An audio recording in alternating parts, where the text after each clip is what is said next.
Good morning, it's great to stay up late. Good morning to you. Good morning. It's Wednesday morning. It's 8:06 in the morning.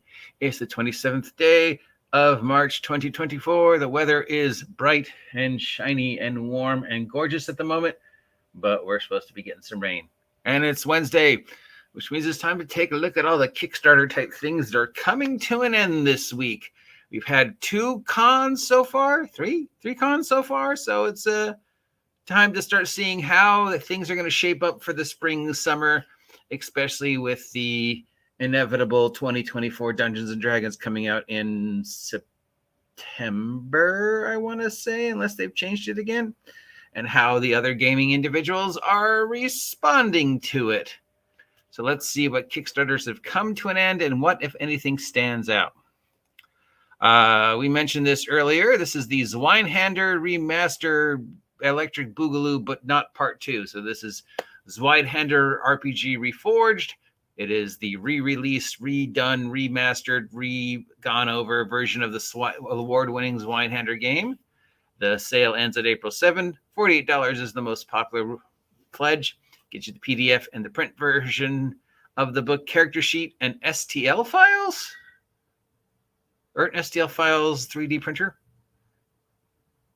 So figures, I guess. Yeah, I think STL is the name for the stuff that makes 3D printer stuff, right?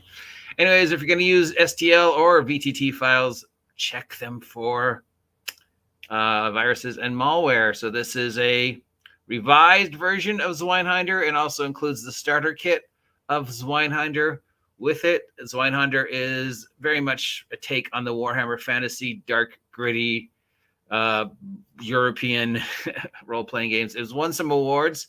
It's very interesting that they're coming out with a reforged version, not a Zweihander 2, but I guess that's what you do just to make money, right? You know, in the industry, you make an edition, you wait a year or 2 or 5, and then you just get all this errata together of things that have warped and changed and decided, oh, that doesn't work the way we want it to and whatever. And then you release a reforged version, not a second edition, but a 3.5, a reforged. Now, of course, you don't have to buy the reforged because everything's backwards compatible. But as we have been shown time and time again, you kind of do have to buy the remastered. And then that means, you know, between now and 3-4 years from now, they're going to be announcing Zweihander 2, because that just seems to be the circle of tabletop role play game life. Publish or perish, right? This is a big thing all of a sudden. I'm not sure why. So this is Adventures in the Household by Two Little Mice for Dungeons & Dragons 5th edition. This ends on April 4th. It's $29, gets you all 3 PDFs and a soundtrack. So the whole world is an abandoned Regency area house, and you play the Littlelings. The Littlelings, not the borrowers or, you know, mice or anything. Littlelings. You live here in this teeny house, and you're teeny enough that you can, I guess, ride spiders, and snakes are pretty much, there's mysteries in the house. Where did the bigs go? So it's normal D&D, but you're playing people the size of, you know, an action figure or a teeny action figure. So yeah, and it's a Regency era house. So it's a house from Jane Austen or Brigadon. It's empty, and your characters are exploring it, and their whole world could just simply be the bathroom, right? The lake, the great ocean that is the bathtub. And they know that there used to be these godlike giants, but the godlike giants have left them to themselves. And, you know, now they're just got to adventure around in the house. So the dungeon could be mouse holes. This is a thing. This is like the 4th or 5th take on the Borrower's Littles Mouse Guard Secret of Nim theme that I've seen. I don't know why. Is this gonna be the new version? You know, I always say, when in doubt, make a monster book. Is this going to be the new take on that? When in doubt, just release your exact same game, but say it's for teeny characters. Oh, this is Dungeons and Dragons, except you're playing snails. Other than that, I haven't changed anything. Oh, this is Marvel superheroes, except you're playing snails. Other than that, I haven't changed anything. I mean, is that just going to be a thing? It's just, we're just going to take a normal game and then just add it. You're teeny. So your adventuring world is a table as opposed to a forest. Other than that, it's exactly the same. The dungeon or mouse hole, I don't know. I guess this is just a perfect example of the tabletop role-playing game collective unconsciousness. One person gets the idea and it just percolates, and then 3 or 4 other people do the exact same idea. And usually it's with mice or other small animals, but lately it's also been like borrowers. A lot of people are just doing the whole borrowers, little, teeny pixie kind of thing. That was a rant. Sorry. From Pickpocket Press, we have Tales of Argosa. This ends on Sunday, April 7th. It is $136 for the PDF and the print version of the book, cards and dice.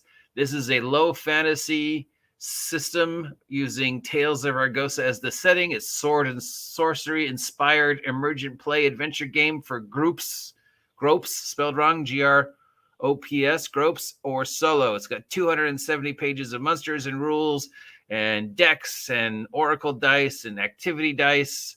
So it's a very, it's something but it's also brand new. It's a very familiar D20 system, but it's also, hey, here's another take on the D20 system. So, another fantasy D20 retro clone. From Sapient Snake, we have the Contract RPG. This ends on April 10th. $34 is the most popular pledge for the PADF and the POD. And you get some scenarios. This is a digital tabletop RPG that has been fully realized, has its own website. The campaign takes digital rules and tools and makes them available as a core rulebook. You play as contractors brought together to defeat supernatural adversaries. It's got an easy player entry and rules for rotating DMs and single player or put one player, one DM. I don't know what that means in regards to digital rules and tools and makes them available, and that it's a digital tabletop RPG that you're playing using normal RPG rules. Do we have let's see. If we have some pictures of this. Is this a game I play online and in face-to-face like Alice Was Missing? Because we know how well Alice Was Missing worked.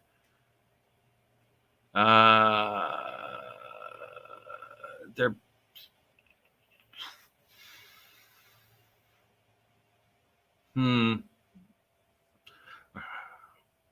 or maybe they're trying the same thing Invisible Suns did, where you have the interactive website that you do things on, as well as normal day-to-day RPG stuff. I'm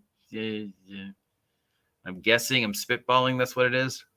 Doesn't really say. But I have heard good things about it, so take a risk on that one. From Third Kingdom Games, we have BX Advanced Beastry Volume 2 for D20. $15 is the most popular pledge for the PDF and the POD of the book. This ends on April 10th. It's Monsters. $15 worth of brand new D20 monsters. Or you could just head on over to the Red Room and pick up Wretched Beastry for $12, which gives you 310 pages of brand new OGL OSR monsters. Just saying. From Mindwolf, MDNTWVLF. I think that's supposed to be Midnight Wolf. We have the Village of Bray. This is a Dungeons and Dragons 5th edition / OSR OGL D20 Retro Clone Edition. It ends on April 5th. $15 is the most popular pledge for the PDF and the print version of the book, plus some additional stuff. It's Cryptid Fantasy, where you explore a weird cave and there's weird fruit and monsters and cryptids and unusual deaths and crime solving and spooky shenanigans. From Plain Sailing Game, we have The Long Road Home. I love that name. Love this picture. This ends on April 3rd. It's $25 is the most popular pledge for the print version and for the PDF and the print version of the book. It's about the epilogue of epic adventure. Your characters are returning from your journey home, tell tales of your amazing deed, and hope when you get home, life is as you remember it. This rules gives you the rules to setting and create and decide what grand adventure you undertook, but the point is going home. Will you find happiness or miss the thrill of adventure? Will there be triumph or tragedy? If your campaign never reached the final scene, this may be a good way to tell the last trek as the heroes head home to find what comes next. So the game's already happened, and now your characters are going home. So now you can tell each other, remember when we were doing this? And then you kind of try and play out, well, we got back home, but we've been gone for a week, a month, a year, 10 years. How has home changed? How has the intergalactic war we fought changed the world? And then how do we react to that? Do we stay home? Do we go back to adventuring? Do we fix our mistakes? I don't know. I could see it as a scenario. I mean, at least it's kind of cheap, but it seems to be more of just a thought experiment / key to run high-level adventures. If the players want to continue using those characters, that's the hero's journey. Is the home the same when you get back after, you've been on a heroic journey? How has home changed? How has the adventure changed you?